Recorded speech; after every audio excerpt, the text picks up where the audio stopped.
다음으로 단국대 지원에 있어 체크사항으로 학생부 종합전형이 4개인 만큼 나에게 맞는 전형을 잘 살펴보시라는 점입니다.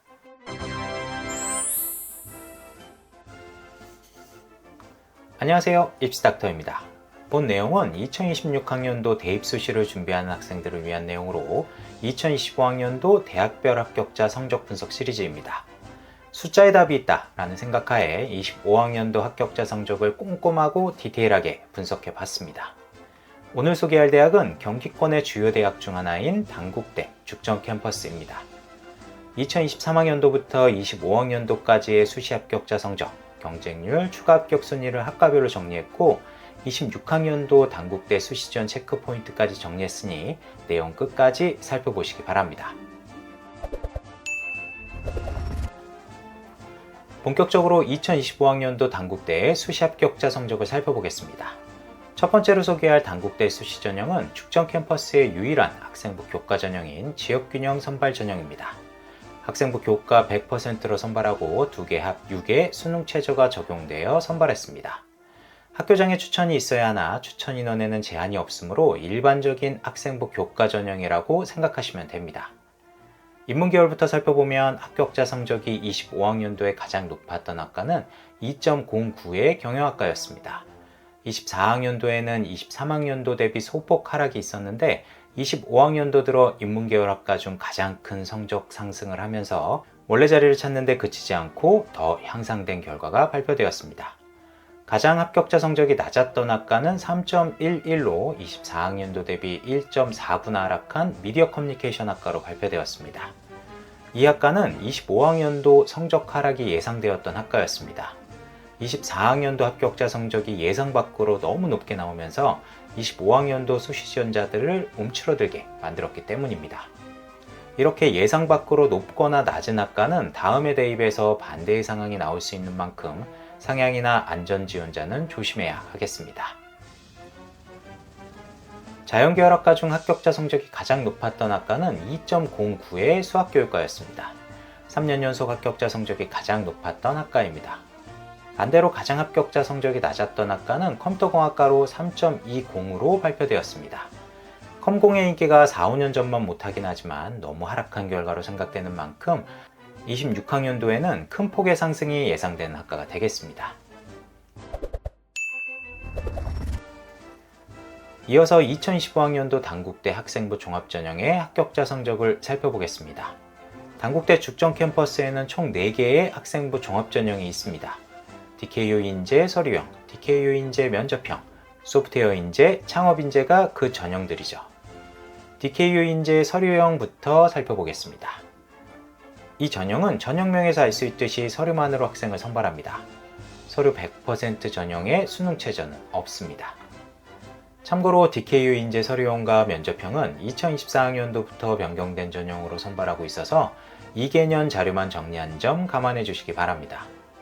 인문계열학과 중 합격자 성적이 가장 높았던 학과는 영미인문학과였습니다. 가장 낮았던 학과는 인문계열 광역 모집 단위로 발표되었고요. 자연계열에서 가장 합격자 성적이 높았던 학과는 수학교육과로 2.3등급의 평균 합격자 등급이 발표되었습니다.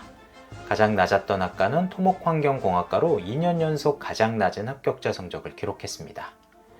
설명드린 DKU 인재 서류형 전형뿐만 아니라 DKU 인재 면접형, 소프트웨어 인재, 창업 인재와 같은 학생부 종합 전형은 교과 성적만으로 학생을 선발하는 것이 아닌 서류평가, 면접 등의 추가 요소도 함께 평가되는 만큼 자료 살포봄에 있어서 이 점 주의하시기 바랍니다. 다음은 DKU 인재 면접형을 살펴보겠습니다. 1단계에서 서류 100%, 2단계에서 서류 70에 면접 30으로 최종 합격자를 선발합니다. 수능 최저는 없고요. 인문계열에서 합격자 성적이 가장 높았던 학과는 국어국문학과였습니다. 가장 낮았던 학과는 정치외교학과로 4.39로 발표되었고요. 정치외교학과는 전년 대비 1.28이나 하락했습니다. 다만 앞서도 설명드렸듯이 종합전형의 경우 교과 성적만으로 학생을 평가하는 것이 아니므로 정치외교학과가 큰 폭으로 하락했구나 라고 단편적으로 생각하시면 안 되겠습니다. 자연계열에서 가장 합격자 교과 성적이 높은 학과는 수학교육과였습니다. 2년 연속 가장 높은 합격자 성적을 기록했네요. 반대로 합격자 성적이 가장 낮았던 학과는 토목환경공학과로 3.51의 교과 평균이 발표되었습니다. 이번에는 창업인재 전형과 소프트웨어 인재 전형을 살펴보겠습니다. 두 전형 모두 DKU 인재 면접형과 동일한 전형 방법으로 학생을 선발합니다. 1단계에서 서류 100%, 2단계에서 서류 70에 면접 30%이고 수능 최저는 없습니다. 전형명에서 알 수 있듯이 각 학과의 진로 역량 부분을 강조해서 살펴보는 전형이라고 생각하시면 되겠습니다. 단국대의 2015학년도 수시 합격자 등급의 마지막 소개는 논술 우수자 전형입니다. 논술 80%의 학생부 교과 20%로 최종 합격자를 선발하고 수능 최저 학력 기준이 없어서 지원자가 많은 전형이 되겠습니다. 인문계열의 경우 3.99에서 4.81 등급의 합격자 평균 성적이 분포되어 있고 자연계열은 3.43에서 5.59 등급이 논술 전형 합격자 교과 평균 성적으로 발표되었습니다. 정시에 좀 더 비중을 두고 있는 학생이거나 논술에 대한 자신 있는 학생이라면 교과 성적 4에서 5등급이더라도 과감히 도전해 보시기 바랍니다. 마지막으로 2026학년도 단국대 축전 캠퍼스 수시 지원에 있어 몇 가지 체크 포인트를 살펴보겠습니다. 우선 전형별 지원을 위한 학생부 교과 성적 정리입니다.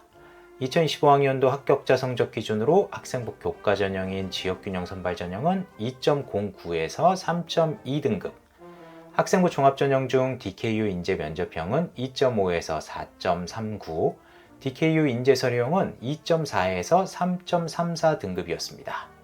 소프트웨어 인재는 2.51에서 3.36, 창업인재 전형은 3.59에서 4.36 등급으로 발표되었습니다. 다음으로 단국대 지원에 있어 체크사항으로 학생부 종합전형이 4개인 만큼 나에게 맞는 전형을 잘 살펴보시라는 점입니다.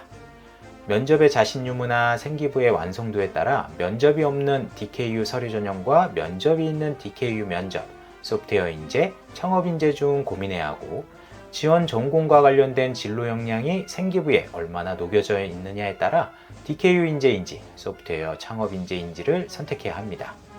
또 지원학과와 관련된 진로 역량이 뚜렷한 학생이라면 DKU 인재보다는 소프트웨어나 창업 인재 전형이 더 나은 선택이 될 수 있는 것이죠. 반대로 학업 역량, 진로 역량, 공동체 역량이 고루고루 분포되어 있는 학생이라면 DKU 인재 전형이 더 경쟁력 있을 수 있겠죠. 마지막으로 단국대 2026학년도 수시에서의 변경사항입니다. 2025학년도까지 단국대는 수시에서 학생부를 반영함에 있어 계열에 따라 사회, 과학 반영이 달랐습니다. 하지만 2026학년도 들어 계열 구분 없이 사과 모두 반영하는 것으로 변경했습니다. 계열에 따라 반대 과목에 약한 학생들이 있는데 이 학생들은 올해부터 소폭 손해보는 점수가 있게 된 것이죠. 추가적으로 25학년도에는 교과별로 반영 비율을 적용하였는데 이를 폐지하고 이수 단위만 적용하는 형태로 변경되었습니다. 마지막으로 진로 선택 과목 반영에도 변화를 주었습니다.